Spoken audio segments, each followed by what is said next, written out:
राधे कृष्णा दोस्तों आज हम एंशियंट हिस्ट्री के एक और महत्वपूर्ण टॉपिक की तरफ चल रहे हैं। इससे पहले हम 16 महाजनपदों के बारे में पढ़ चुके हैं और भी बहुत सारे इससे पहले हम घटनाएं जान चुके हैं। अब हम अगला जो टॉपिक उठाने जा रहे हैं वो है मगध साम्राज्य, जो कि प्री या मेंस एग्ज़ाम के पॉइंट ऑफ व्यू से बहुत इम्पोर्टेंट है। इसमें हम बात करेंगे मगध साम्राज्य से, तो इस साम्राज्य पर 7 राजवंशों का शासन रहा है। मगध साम्राज्य जो कि 16 महाजनपदों में से बहुत ही महत्वपूर्ण, सबसे बड़ा और शक्तिशाली महाजनपद था। इसमें अगर मुख्य बिंदु बात करें मगध जनपद की, तो इसकी जो भौगोलिक संरचना थी, भौगोलिक स्थिति थी, इसकी नेचुरल रिसोर्सेज जो थे और इसकी पॉलिसीज़ के लिए मगध साम्राज्य बहुत महत्वपूर्ण था।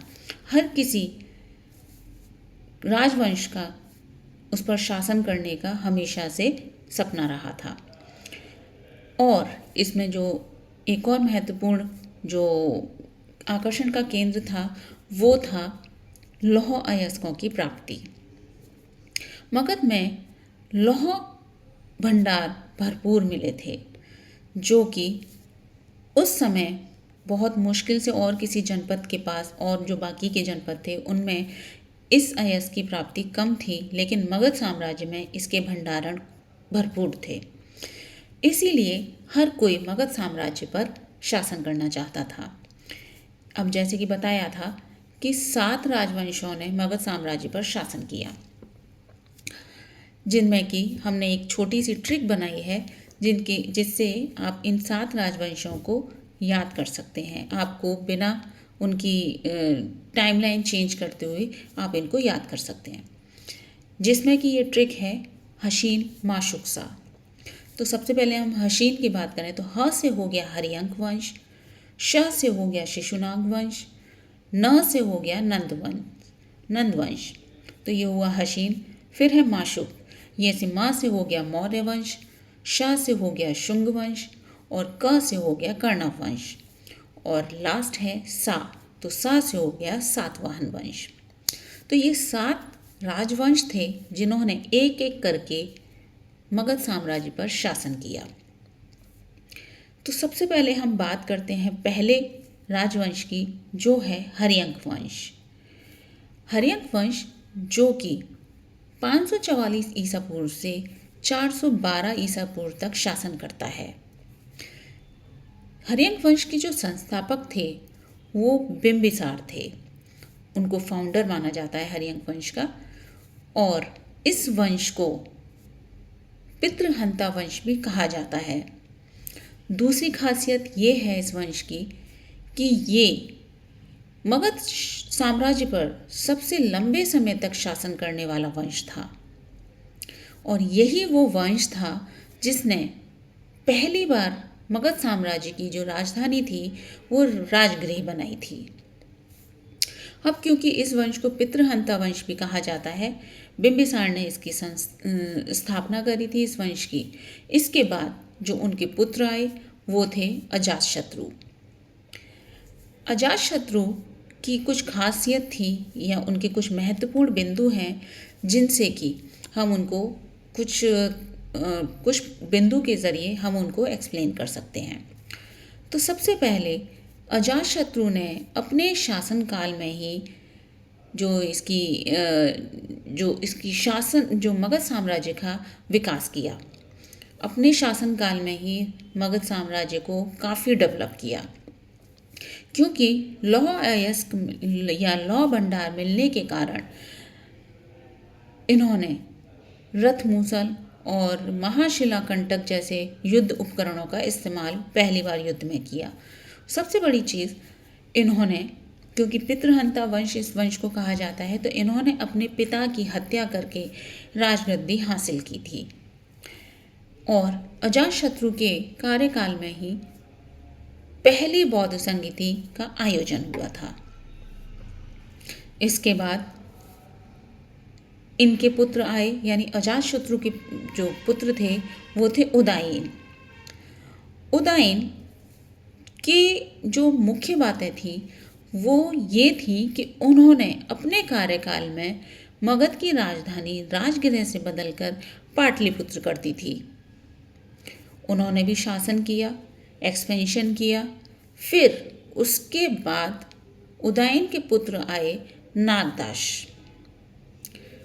अब क्योंकि इस वंश का पैटर्न ही यही था, नागदाश ने भी अपने पुत्र की, यानी कि उदयन ने पहले अपने पिता की हत्या की, जैसे अजातशत्रु ने अपने पिता की हत्या करके राजगद्दी हासिल की, उसी तरीके से अजातशत्रु के पुत्र ने भी अपने पिता की हत्या, यानी उदयन अजातशत्रु के पुत्र थे, उदयन ने अपने पिता अजातशत्रु की हत्या की और राजगद्दी हासिल की। अब उदयन के जो पुत्र थे वो थे नागदाश। उन्होंने भी अपने पिता की हत्या की और राजगद्दी हासिल की, और ये हर्यंक वंश के अंतिम शासक भी रहे। इसके बाद अब जो अगले राजवंश थे वो थे शिशुनाग वंश। क्योंकि नागदाश के जो सेना में सेनापति था वो शिशुनाग वंश का ही था, तो उसी के सेनापति ने नागदाश की हत्या कर दी और शिशुनाग वंश की स्थापना कर दी, यानी कि हर्यंक वंश समाप्त हो गया था और शिशुनाग वंश की स्थापना हो गई थी। शिशुनाग वंश की जो महत्वपूर्ण बिंदु हैं वो ये थे कि इस वंश ने ही अवंती को जीता था, यानी अवंती एक और महाजनपद, जैसे हम पढ़ चुके हैं, अवंती महाजनपद को जीतने की उपलब्धि इसी वंश ने हासिल की। इसके अलावा अवंती को मगध में मिला भी लिया और वो मगध और ज़्यादा शक्तिशाली और ज़्यादा बड़ा हो गया। और दूसरा जो महत्वपूर्ण बिंदु है या महत्वपूर्ण घटना है इस वंश की, वो ये थी कि जो दूसरी बौद्ध संगीति थी वो इसी वंश के कार्यकाल में हुई थी। इसके बाद जो अगला जो वंश आया वो था नंद वंश। नंद वंश के जो संस्थापक थे वो थे महापद्मानंद। महापद्मानंद को नंद वंश का संस्थापक या फाउंडर माना जाता है। उसको कई सारी उपाधियां भी दी जाती हैं, जैसे इकराट। इकराट की उपाधि एग्जाम में भी अक्सर के पूछा जाता है, अक्सर करके पूछ लिया जाता है कि इकराट किसके लिए कहा जाता है, तो महापद्मानंद के लिए इकराट की उपाधि दी जाती है, जिसका अर्थ होता है एकमात्र सम्राट। इसके अलावा जो और उसके लिए उपाधि थी वो थी सर्वशत्रांतक। सर्वशत्रांतक भी हम महापद्मानंद को कहते हैं या कहा जाता है, जिसका अर्थ होता है क्षत्रियों का नाश करने वाला। फिर उसके बाद में और भी नंद वंश के शासक आते हैं, लेकिन जो अंतिम शासक रहता है नंद वंश का वो है धनानंद। धनानंद नंद वंश का आखिरी शासक रहा। उसी के काल में सिकंदर का आगमन होता है, वो भारत पर आक्रमण करता है, और उसी के काल में ही जो मौर्य साम्राज्य था या मौर्य वंश है, यानी नंद वंश का के बाद जो अगला वंश आता है जो कि मगध पर शासन करता है, वो है मौर्य साम्राज्य। मौर्य साम्राज्य क्योंकि बड़ा साम्राज्य है, इसको हम एक अलग डिटेल वीडियो में इसको हम कवर करेंगे। आज हम इसको यहीं तक रखते हैं।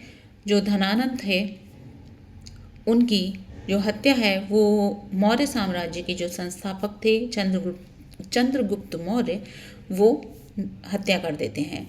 जो उन्हीं के गुरु थे, उन्हीं के राजनीतिकार थे चाणक्य, उनकी मदद से